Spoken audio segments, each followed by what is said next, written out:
네, 안녕하십니까. 황태순 TV의 황태순. 김현광입니다. 오늘 3월 11일 월요일입니다. 오늘 오전에 가장 보면은 검색 순위 1위로 올랐던 뉴스는 단연 전두환입니다. 네, 전두환 전 대통령 오늘 지금 보면은 자기 개인 승용차를 타고 이제 광주로 내려가고 있습니다. 왜 가는 거죠? 광주? 광주에 가는 것은 법원에 출두하기 위해서 가는 겁니다. 23년 만에 법정에 서게 되는 거죠. 96년에 당시 김영삼 대통령 시절에 법정에 섰다가 그 이후에 사형 선고받고 그 다음에 무기로 감형됐다가 또 김대중 대통령 당선자가 YS 김영삼 대통령께 어떻게 보면은 이 사면 복권을 사면을 갖다가 요청하지 않습니까? 그래서 그해 이제 97년 12월에 석방된 이후에 그다음에 23년 만에 법정에 서는 것이고 구체적으로 이제 돌아가신 조비오 신부라고 있어요. 이제 그분에 대해서 전두환 전 대통령이 자신의 회고록에서 2017년에 나온 회고록에서 아니 그 헬기에서 기총소사했다. 그걸 봤다라고 이야기하는 조비오 신부는 거짓말장이다. 라고 이야기한 부분이 조비오 신부의 어떤 그 유가족들 사자의 명예훼손이다. 사자 명예훼손으로 이제 고소 고발했고 끊임없이 광주 법원에서는 내려오라. 그런데 그동안 이리저리 안 내려갔습니다. 핑계대고 그러다가 이제 법원에서 그러면 구인장을 발부하겠다 하니까 오늘 자진 출석하기로 하고 부인 이순자 여사와 함께 내려가고 있는 중입니다. 그 김대중 대통령 당선자가 사면을 요청했던 거예요? 아 그때 그거는 뭐 유명한 사건입니다. 그러니까 김대중 대통령 당시 당선인은 50년 만에 어떤 수평적 정권 교체를 이룬 상태 아닙니까? 뭐 다 아시겠습니다만은 김대중 대통령은 사실 전두환 대통령으로부터 가장 가혹한 핍박을 받은 당사자입니다. 그러니까 저기 80년 5월 5.18 뭐 사태 나고서 뭐 민주화 운동이라고 뭐 이제 나중에 바뀌었죠. 그 당시에는 뭐 5.18 사태라 그랬습니다. 광주 사태라 그랬죠. 광주 사태 나고서 그 김대중 대통령과 그 분들이 김대중 내라는 뭐라는 거에 엮여가지고 사형 선고 받았죠. 그리고 뭐 결국 그 뭐 광주 사태도 그 연장선에 있다라는 식으로 해서 이제 뭐 사형 선고를 받았고 그래서 뭐 또 엎치락뒤치락 하다가 그 사건은 이제 법적으로도 뭐 재심까지 다 청구해서 김대중 대통령은 무죄입니다. 뭐 무효화됐고 예. 뭐 역사적으로도 뭐 그 사건들에 대해서는 다 정리가 됐는데 지금 80년 5월 39년 전에 있었던 일을 가지고 지금 전 대통령 몇 살입니까? 우리나라 31년생 양띠니까 우리나라 나이로는 89세. 그다음에 만으로는 88세입니다. 그거를 뭐 무슨 뭐 사자의 명예훼손으로 해가지고 광주까지 와서 끌고 와서 또 하고 하는 게 김대중 대통령이 계셨어도 참 너무 그러지 말라고 말렸을 것 같아요. 저는 그런 측면에서는 김대중 대통령이 굉장히 훌륭한 분이세요. 왜냐하니까 아시겠습니다만은 전두환 이순자 이 두 분이 낸 자서전에 보면은 회고록에 보면은 본인들이 가장 행복했던 순간은 대통령 퇴임 이후에 가장 행복했던 순간은 김대중 대통령 5년이다. 아무래도 노태우 대통령 때는 백담사 갔죠. YS 때는 보면은 그다음 그 연희동에서 이제 그 유명한 그 골목 성명 내고 저 합천 갔다 끌려와서 사형 선고 받지 않습니까?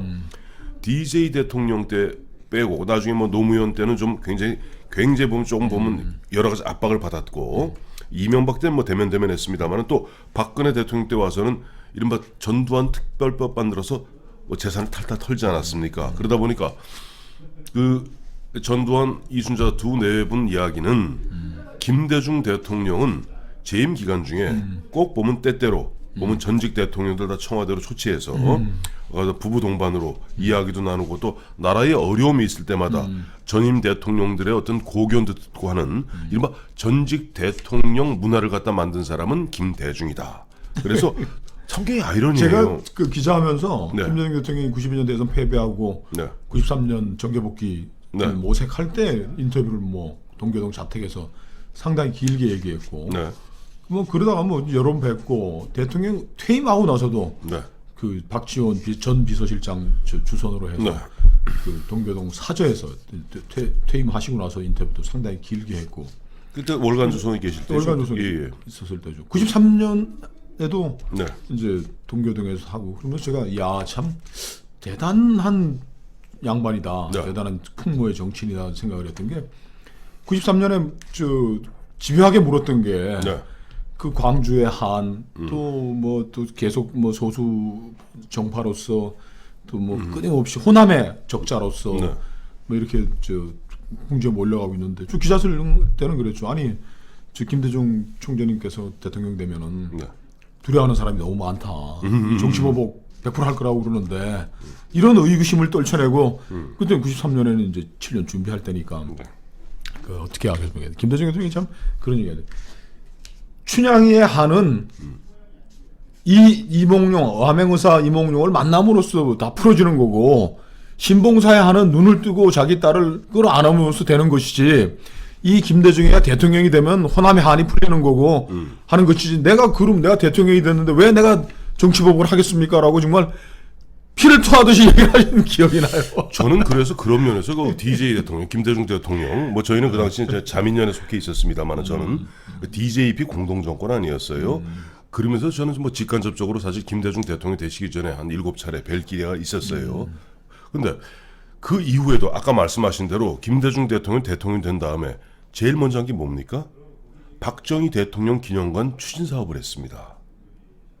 지금 우리 사회 분위기로는 참 이상한 일을 많이 하셨구만요. 이 적폐 청산하겠다고 나를 그리고 그 양반이 그러더라고. 그러면서 그 대통령 되기 전에 이제 한두 번 두 번쯤 한 것 같은데 네. 이 김대중이를 빨갱이로 몰아서 그 70년대부터 대통령 출마했던 게 72년 대선에 71년이요. 이렇게 하면서 끊임없이 나를 동경에서 납치해왔고 이 나를 피눈물 난다고 막 또 자기 막 또 호소도 하시는 거예요. 그래서 우리가 이렇게 한 맺힌 분이 또 대통령 되면 또 우리나라 또 피바람 부는 거 아닙니까? 그랬더니 김 대통령이 한은 신봉사 눈 뜨면 한 풀리는 거다. 참 그것이 참 명언이네요. 전 뭐 처음 듣는 얘기입니다만은 그러니까 춘향의 한은 이몽룡을 만남으로써 풀리는 것이고 신봉사의 한은 눈을 뜨고 심청이를 갖다 끌어안음으로써 끝나는 것이지. 끝나는 것이다. 이 호남의 한은 이 김대중이가 대통령이 되면 다 풀리는 거다. 네. 이렇게 얘기를 했는데. 그런데 참 보면 그래요. 제가 이제 보면 아까 우리 김영광 실장이 전두환 전 대통령 나이를 물어봤을 때 제가 얼핏 짐작가는 이야기가 있어요. 사실 제가 작년에 보면 그 남명 조식 선생 그 사당을 갖다가 찾으러 경남 산청을 간 적이 있었습니다.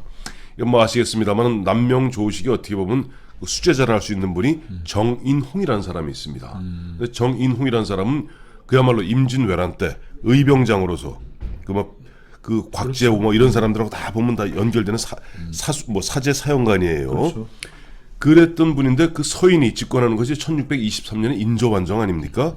인조반정을 갖다가 주도했던 서인들이 제일 먼저 한 일이 뭐냐니까 하자마자 정인홍을 갖다가 산청에 있는 정인홍을 갖다가 서울로 88세 지금 보면 나이가 전두환 전 대통령 똑같습니다. 만 88세 즉 우리나라 나이로 89세에 그 노인을 갖다가 서울로 압송해서 바로 그것도 교수형도 아니고 차명에 처합니다. 그리고 무려 1908년 순종 때까지 여전히 역사의 대역 죄인으로 몰아넣은 그런 사태가 있는데 참 잔혹했던 거죠. 네. 대북파라고 불리는 그 대북파의 영수였던 정인홍은 네. 광해군 시절에 뭐 실세였고 그러나 영의정까지 했었죠. 추증이 아니고 이제 영의정을 했었는데 인조반정이라는 게 참 우리 조선사에 있어서는 참 허망한 반정이었어요. 그렇죠. 광해군과 이 정인홍은 전쟁 영웅인데 선조는 도망가려고 신의주에서 머물면서 아들한테 분조를 한 거죠. 조정을 떼어넘겨서 둘로 쪼갠 겁니다. 둘로 쪼개가지고 본인은 의주에서 도망가고 의주에서 딱 도망갈 준비하고 있고 임시정부를 이끌면서 이 나라를 구한 광해군과 그 의병장들의 모임인 그 대북파를 그 폐모살제라는 임목대비를 폐위하고 영창되고 동생을 죽였다는 그 이유 하나로 그래서 불러들인 게 뭐 정묘란 뭐 다 청나라 명청광 병자호란 이게 대선 나라를 했던 건데 그 88세가 되면은 대명률 우리나라 조선이 따랐던 그 형벌 전에 하면 80세가 넘으면 영모에 연좌돼 있다 하더라도 그 연좌를 묻지 않는다라고 지금 대명률에 나와 있단 말이에요. 그런데 그 88세인 정인홍을 산청에서 불러 올려가지고 참수를 하고 한 인조반정의 그 잔혹함을 생각할 때 기본적으로 우리 사회에는 보이지 않아도 넘지 말아야 할 선이 있고 네. 보이지 않아도 하지 말아야 할 법도가 또 있는 금도라 그러죠. 즉 김대중 대통령께서 네.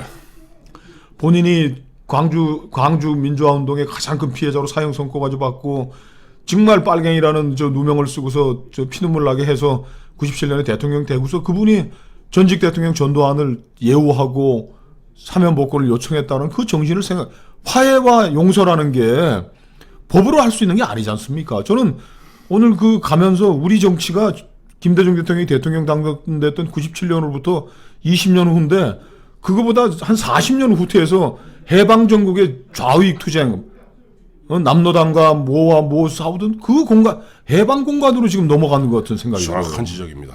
해방 공간으로 넘어간 겁니다. 그 해방하고 45년 이후에 48년, 뭐 48, 정확히 얘기하면 50년 거의 언저리까지 5년 동안 얼마나 심했습니까? 그렇죠. 그야말로 좌익과 우익이 나뉘어서 서로 한쪽에서는 백색 테러, 한쪽에서는 적색 테러. 그러니까 우리 광주 민주화 운동에 대해서 뭐 헬기에서 기총소사에서 뭐 죽은 사람이 있습니까? 지금 현재까지 보면 그리고 그 사망자들이 지금 그 보면 기총소사라는 것은 지금 뭐 이렇게 돼 있어요. 제가 찾아봤어요. 그랬더니 그 이제 문재인 대통령 되자마자 보니까 그해 8월경에 보니까 보도가 나옵니다. 공군 부대에서 광주를 폭격하기 위해서 출격 지시가 있었고 대기하고 있었다. 그러니까 그 8월 23일 문재인 대통령이 특별 지시를 합니다. 그래서 실제 공군 부대에서 광주를 폭격하기 위해서 출격 지시가 있었는지. 근데 그 양반 왜 지금 동남아 도망가 있어요? 지금 빨리 계속 지휘하지 현장에서 지금. 지금 전두환 목배죠. 교묘하게 자기는 싹 이제 알리바이를 만들어 놓고. 그렇죠. 나는 뭐 하고 지금 또 있어요. 또 그 양반이 또 그런 건 또 지지를 해서 참 대단한 양반이네. 특별 지시였습니다. 그 전일 빌딩에 기총소사가 그 빌딩에 쏜 건지 사람에 쏜 건지 뭐 이런 부분을 그때까지 국방부의 공식 입장. 그다음 수차례 조사가 있지 않았습니까? 수차례 보면 1996년부터 뭐 검찰의 수사도 있었고. 그러니까 기총소사가 없었다는 것이 기총소사는 사람을 향해 쏘는 겁니다. 그러니까 기총소사가 없었다는 입장은 일관됐던 것인데 그걸 특별 지시했는데 아직까지 1년 반이 지났는데 아무것도 나온 게 없어요. 둘째, 그해 2010년 11월에는 또 뭐가 있냐니까 옛 광주 교도소에 안매장을 했다. 그래서 그 안매장 발견했나요? 그거? 그래서 그것도 문재인 대통령의 특별 지시로 옛날 광주 교도소 근처를 갔다가 포크레인까지 동원해서 샅샅이 다 팠습니다. 나온 거 없습니다. 지금 조선이 굉장히 가혹했고 조선의 형벌이 그 계유정난 일어나고서 이제 그 세조가 등극하고 나서 다 죽였죠. 삼족을 멸하는데 참 여기 보면 그 실록의 한 구절을 보면 참 왕조의 통치라는 게 이렇게 가혹했고 박평년의 아내 사육신 박평년의 아내 옥금을 영의정 정인지에게 주었고 종으로 주었다는 얘기죠. 종으로 줬죠. 호조의 아내 안비, 딸 의덕은 전 판중추원사 이계전에게 주고 유성원의 아내 미치, 딸 백대는 한명회에게 주었다. 이 조선 왕조에서는 죄 지은 자를 망신시키려고 이리저리 끌고 다니는 형벌이 있었어요. 그리고 조리돌림이라고. 아까 말씀하신 대로 이건 여자의 경우고 남자는 뭐 10몇 세 이상의 남자는 다 보면 이른바 교수하게 돼 있죠. 다 죽는 거죠. 그 3족을 멸하니까 그러나 그 3족을 멸한다 할지라도 남자의 경우는 80이 넘은 경우, 여자의 경우는 60이 넘은 경우는 그 죄를 하늘이 준 목숨이라고 해요. 하늘이 내린 목숨이라여 죄를 묻지 않았습니다. 박팽년, 유성원, 허조의 시신은 거여령 마차로 찢어 죽은 거고 목을 베어 창에 꽂아 3일 동안 보이는 효수를 하고 그 머리와 수족을 전국의 팔도에 돌린다. 조리돌림 시켰다고 하는데 저는 참 가슴이 착잡하고 저는 대학 4년 동안 말이야 전두환 독재정권 타도하러 맨날 데모만 하다가 공부도 하나도 못하고 좀 바보같이 됐는데 이거 김대중 대통령의 관영, 용서, 화해 전 그걸 생각해볼 시점이 아닌가 생각합니다. 그렇습니다.